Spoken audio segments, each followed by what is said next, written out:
നമസ്കാരം, ഞാൻ മനോജ് നെടിയേക്കൽ. പുതിയൊരു വീഡിയോയിലേക്ക് എല്ലാവർക്കും സ്വാഗതം. പോത്തിനിപ്പോൾ വൻ ഡിമാൻഡാണ്.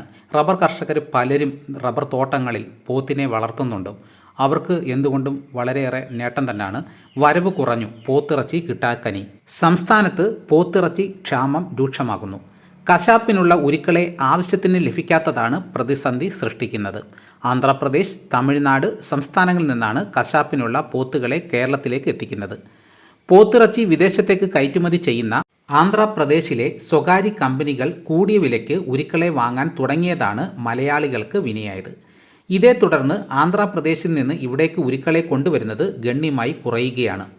നേരത്തെ കയറ്റുമതി സ്ഥാപനങ്ങളിൽ കിലോയ്ക്ക് 220 രൂപയ്ക്കാണ് ഇടനിലക്കാരിൽ നിന്നും ഉരുക്കളെ വാങ്ങിയിരുന്നതെങ്കിൽ 2 മാസം മുമ്പ് വില 310 രൂപയായി ഉയർത്തി. ഇതോടെ കേരളത്തിലേക്കുള്ള ലോഡ് നാമമാത്രമായി ചുരുങ്ങി. ഇവിടേക്ക് ഉരുക്കളെ കൊണ്ടുവരണമെങ്കിൽ യാത്രാ ചെലവ് ഉൾപ്പെടെ വലിയ തുക ചെലവാകുന്നുണ്ട്.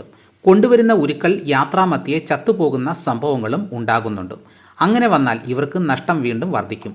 അതിനാൽ കൂടിയ വിലയ്ക്ക് അവിടെ തന്നെ വിറ്റഴിക്കാനുള്ള അവസരം കൈവന്നതോടെ കച്ചവടക്കാർ കൂടുതൽ പേരും അവിടെ വിൽക്കുകയാണ്. സംസ്ഥാനത്ത് കുഴൽമന്ദം, നെല്ലിമോളം, വാണിയംകുളം, പെരുമ്പിലാവ് എന്നീ മാർക്കറ്റുകളിലാണ് പ്രധാനമായും ഉരുക്കളുടെ കച്ചവടം നടക്കുന്നത്.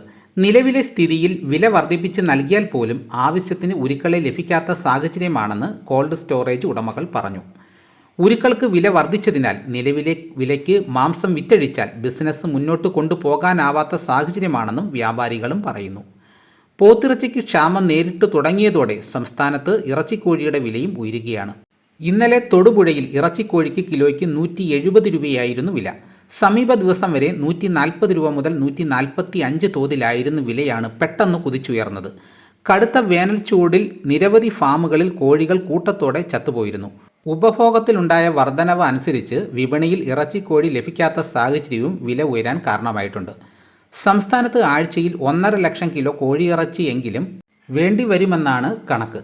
സമീപ കാലയളവിൽ കോഴിയിറച്ചി വിഭവങ്ങൾക്കുണ്ടായ ഡിമാൻഡ് വീണ്ടും വില വർദ്ധിക്കാൻ കാരണമായേക്കും. അപ്പോൾ ഇറച്ചിക്കോഴിക്കും വിലയാണ്, പോത്തിറച്ചിയും കിട്ടാനില്ല. കിട്ടിയാൽ തന്നെയും അതിന് വലിയ ഡിമാൻഡുമാണ്. അപ്പോൾ ഇതോടുകൂടി വീഡിയോ ഇവിടെ പൂർണ്ണമാകുന്നു. എല്ലാവരും ഒന്ന് ലൈക്ക് സപ്പോർട്ട് ചെയ്യണം. ആദ്യമായിട്ടാണ് ഈ ചാനൽ കാണുന്നതെങ്കിൽ സബ്സ്ക്രൈബ് ചെയ്യാൻ മറക്കരുത്. നിങ്ങളുടെ അഭിപ്രായങ്ങൾ കമൻറ്റായിട്ട് രേഖപ്പെടുത്തണം. ഈ വീഡിയോ എല്ലാവർക്കും ഒന്ന് ഷെയർ ചെയ്ത് കൊടുക്കണം. മറ്റൊരു വീഡിയോ ആയിട്ട് ഉടനെ എത്താം. എല്ലാവർക്കും എൻ്റെ നന്ദി.